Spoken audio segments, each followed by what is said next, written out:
the same or even similar, because like I said, a chip in the wall, a hole in the wall, I'm not crying about that. You know, it's got to be something severe. And if it is similar or the same, that $60,000 or, you know, $50,000, whatever it may be, gets released to you the exact same day, because it's going to be held at escrow at title company, and you're going to have the title company's number. So you'll be in full touch with them and know, hey, we passed the inspection. Can you release the funds? And they'll be able to release it same day.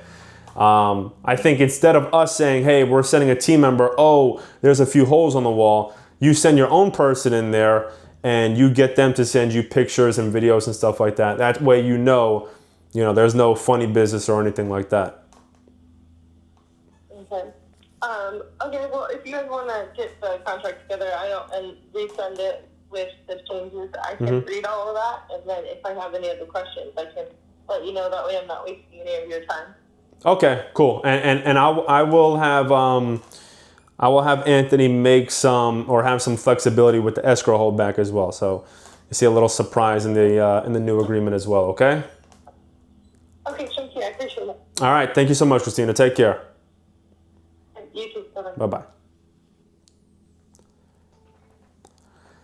So that is a seller that doesn't understand real estate, right? She thinks best case scenario. And I always say, as a real estate investor, you have to think worst case scenario. So this is a property that we're looking to purchase, probably worth $375 as is, and we're looking to get it for $265. She agreed for $265, but there is a tenant inside the property, okay? And when there's a tenant inside the property, a bunch of things can go wrong. They could beat the property up. They could not want to leave. So we're giving them 30 days to leave, but we're doing an escrow holdback. So out of the $260, she's receiving $200,000 and $60,000 being held back in escrow. Okay. Her problem is she's saying, and it's fair, it's not going to happen, but it's fair. She's saying, well, what if you guys go in the property, beat the property up, put some holes in it, and then say, hey, the property's not in good condition and keep my 60 grand. Well, obviously that's crazy because that just creates more work for me and my team. But I get people are skeptical. So you see there, and this is where, again, problem solving is going to come in all of the time, guys. You guys have to accept the fact that not everything is going to be clean cut. You're going to have to get creative. You're going to have to problem solve. So I'm sitting there and I'm saying, shit, what can I do to make this lady a little bit more comfortable? And now I'm thinking, well, what if we, instead of having my team member go in and do the inspection and being the one in charge of saying, hey, the inspection passes or the inspection fails, which determines if she gets her $60,000 or not, have her own person go in there and say, hey, here's the condition of the property. Wow, the tenant really beat it up. Or, hey, it's the same condition as the tenant left it. Go get your $60,000 from the title company. I think you could hear there when I mentioned that, she was like, all right, cool, send over the contract. That made her feel way more comfortable because now she's in control of it in some way. She has someone she can trust to let her know, hey, there's a lot of damage done. Or, hey, the property's in the exact same shape. They should release your $60,000 now. And that's what you have to do sometimes. You see how she was kind of coming back at me and I was understanding her concerns, but I wasn't really letting up on my position either. Okay? That's being firm, but also being friendly. So I'm being friendly, but I'm being firm on my position. We could get a little bit flexible, but the principle of it is not changing. We need money in escrow. We need to protect ourselves from the tenant not leaving.